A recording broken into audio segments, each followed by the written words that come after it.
اللہ کا ذکر جب محفل, بلکہ اس دن میں نے ایک ویڈیو میں بھی کہا کہ جب اللہ کہ جب تنہائی میں تم مجھے پکارتے ہو میں بھی تنہائی میں پکارتا ہوں, جب تم محفل میں پکارتے ہو میں بھی محفل میں پکارتا ہوں. تو جب آپ محفل میں اللہ کو پکار رہے ہو تو اللہ بھی اپنی محفل میں آپ کو پکار رہے ہیں. اب اللہ کی ایک محفل ہے تو سوچیں کہ آپ کا ذکر کہاں, تو خیال ایک دے دیا نا. اب اس میں بہت سے خیالات سے بچنے کا ایک ہی طریقہ ہے کہ انسان ایک خیال میں گم ہو جائے. صحیح بات. تو اگر وہ پازیٹیو خیال ہے اور وہ اللہ کا خیال ہے تو بس انشاءاللہ. اور میں سمجھتا ہوں کہ جب آپ اللہ سے رابطہ شروع کرتے ہیں نا تو اللہ تعالیٰ سگنلز بھیجتا ہے. آپ نے اپنی لائف میں بھی دیکھا ہوگا, اکثر انسان کو نا اللہ تعالیٰ ارد گرد سے دکھا رہا ہوتا ہے کہ دیکھ میں تجھے نکال رہا ہوں اس گند سے, اس ماحول سے, اور لوگ بھیج رہا ہوں تیری طرف جو کچھ ایسے جملے کہتے ہیں جو اللہ سے محبت پر مبنی جملے ہوتے ہیں. یہ اصل میں اللہ سبحانہ تعالیٰ is talking to you through those people. میرا یہ ایمان ہے.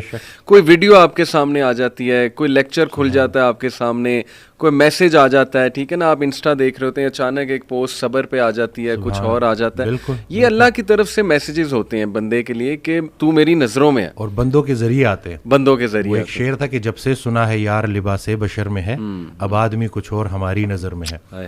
قیامت والے دن وہ مفہوم ہے نا کہ جب اللہ تعالیٰ ہم سے پوچھے گا کہ میں بھوکا تھا اور آپ نے مجھے کھانا, تو ہم کہیں گے یا اللہ آپ کو کب بھوک لگی؟ کہتے نہیں وہ جو بندہ میرا تھا وہ میں ہی تو تھا.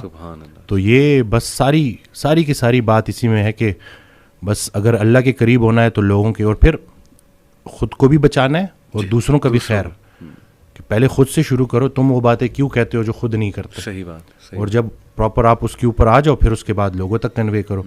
مجھے ایک بات کہی گئی کہ آپ کی اتنی فالوئنگ ہے, اس نے میری بڑا نا مجھے سوچنے پہ مجبور کیا تھا کہ میں اس وقت صرف body building, total body building, کوئی اس کے علاوہ. تو کہتے ہیں آپ کی اتنی فین فالوئنگ ہے اور یہ تکے سے نہیں آئے آپ کے پاس, ابھی آپ کے اوپر ہے کہ آپ ان لوگوں کو کیا دکھاؤ گے. تو اب اس کے بعد پھر آہستہ آہستہ ہوتے ہوتے کیا بات. اور بلکہ نسبت کے اوپر میں بات کر لوں کہ میں رات کو اٹھا, یہ کچھ دن پہلے کی بات ہے, تو مجھے بہت بھوک لگی.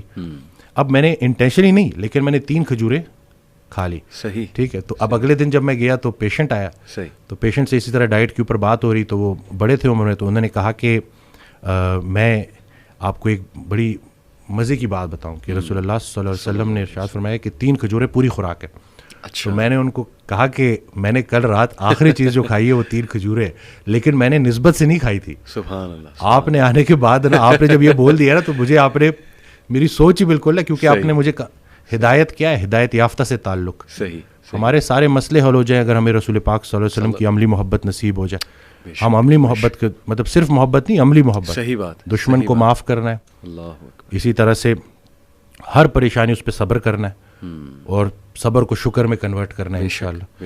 وہ شیخ سعدی رحمۃ اللہ تعالی کا واقعہ ہے نا کہ وہ گلا کرے کہ میرے جوتے نہیں ہیں, تو آگے دیکھا تو ایک انسان ہے جس کے پیر ہی نہیں تھے. اب بغیر نعمت ملے شکر الحمدللہ کہہ دی. ٹرو جی. ایسے ایسے غم ہیں لوگوں کے, یقین کریں جب خود انسان پہ غم آتا ہے نا تو پھر تھوڑا سا نا وہ سوچتا ہے کہ یار تھوڑا سا میں دیکھوں دوسرے کس غم سے گزر رہے ہیں, تو یقین کریں انسان رو پڑتا ہے کہ یار مجھ پہ تو غم آیا ہی نہیں ابھی. یقین کیجیے آپ, چلڈرن ہاسپٹل ہم کئی بار گئے بچوں کو لے کے, ماں باپ کے چہرے مرجھائے ہوئے ہیں, مطلب ان کے پاس موٹیویشن ہی نہیں ہے کچھ زندہ رہنے کی کہ یار ہمارا ایک ہی بچہ تھا, اس کو کینسر ہو گیا, اب they are always around that child to take care of that child. آپ اس کے بارے میں سوچ لیں وسیم بھائی, میں کافی اس پہ بات کرنا پسند کرتا ہوں جو انٹر سیکس ہیں ہمارے. دیکھیں ماں باپ پھینک دیتے ہیں ایسے بچے کو, اور پھر اس بچے کی کیا لائف ہوتی ہے, وہ کن کے ہاتھ چڑھتا ہے, پھر وہ پوری بزنس ایک انڈسٹری ہے. میں اکثر سوچتا ہوں ان کے بارے میں, اور میں سمجھتا ہوں کہ ان کے بارے میں کافی ہمیں بات کرنی چاہیے. ان کی ہیلپ کوئی نہیں کرتا, یہ لٹرلی کوڑے میں پھینک دیے جاتے ہیں. تو دیکھیں کیا کس اس سے گزرتا, کس کرب سے وہ بچہ گزرتا ہوگا کہ اس کا آخر قصور کیا ہے. سوسائٹی نے اسے امپاور کرنا تھا, اپلفٹمنٹ دینی تھی. رسول اللہ صلی اللہ علیہ وسلم کے معاشرے سے کئی ایسی مثالیں ملتی ہیں, کئی ایسے صحابہ تھے جن کا کوئی بھی نہیں تھا, لیکن اللہ کے نبی نے جس طرح انہیں محبت دی, پیار دیا, ان کے سر پہ ہاتھ رکھا, شفقت دی, سوسائٹی میں الٹروازم کے ایلیمنٹس اجاگر کیے, صحابہ کو کہا ٹیک کیئر آف ایچ ادر. تو ہم بہت دور ہیں ڈاکٹر صاحب ان چیزوں سے. ہمارا معاشرہ آہستہ آہستہ, مطلب سوری ٹو سے, لیکن ڈاکٹرز کی جو کمیونٹی ہے تین طبقات میں سمجھتا ہوں, ڈاکٹرز, ایجوکیشن اور یہ جو ہمارا لا اور جسٹس کا سسٹم ہے, یہ تین جس معاشرے میں سر خراب ہو جائیں تو میں سمجھتا ہوں کہ اس کا ڈاؤن فال شروع ہو گیا اس معاشرے کا. بالکل. ڈاکٹرز کو لے کے تو چونکہ میں خود بھی میڈیکل سے اور میں بالکل اس بات کو ایکسیپٹ کرتا ہوں کہ بہت جو ہے ڈاکٹرز میں بھی شاید وہ احساس نہیں رہا, اور بلکہ میں حضرت کی آڈیو سن رہا تو اس میں کہتے ہیں ڈاکٹروں کے لیے میرے پاس ایک مشورہ ہے, اپنے قبر کے قدموں پہ بھی یہ ڈگریاں لگا لیں, شاید ادھر بھی کام آ جائیں. اللہ, مسیحائی کو آپ نے پیور کاروبار بنا دی. اللہ پیسہ کمانے سے منع نہیں کرتا, لیکن راستہ تو صحیح دکھاؤ. ابھی کل کا میں آپ کو واقعہ بتاؤں, اور یہ میں شیئر کروں گا کہ ایک بچہ جس کو مائلڈ فیٹی لیور ہے, اس کو صرف پیسوں کے لیے لیور بایوپسی کا بولا ہوا ہے انہوں نے.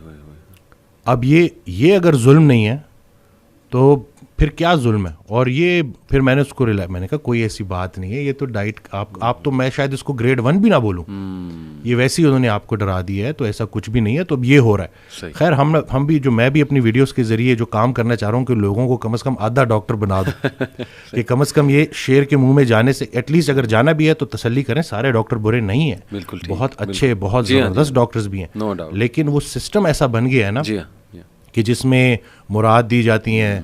مرتبے والا شخص اگر کسی سے کوئی تحفہ لے اور اس کی نظر اس تحفے کی ویلیو کے اوپر ہو تو دونوں کی عاقبت خطرے میں. اور پھر ایک ڈاکٹر اگر اتنے زیادہ تحفے تحائف لے تو, لیکن یہ ہو رہا ہے اور اس کے اوپر بات کرنی چاہیے. بلکہ میں نے ایک ویڈیو بنائی تھی, وہ پہلے میں تھوڑی اونچی پیچ پہ بات کرتا تھا, اب میں دوسرا نہیں, کیونکہ میرا کسی سے جھگڑا نہیں ہے, میں اپنی بات کنوے کروں گا. میں یہاں بات کنوے کرنے کنونس کرنے نہیں آیا کسی کو.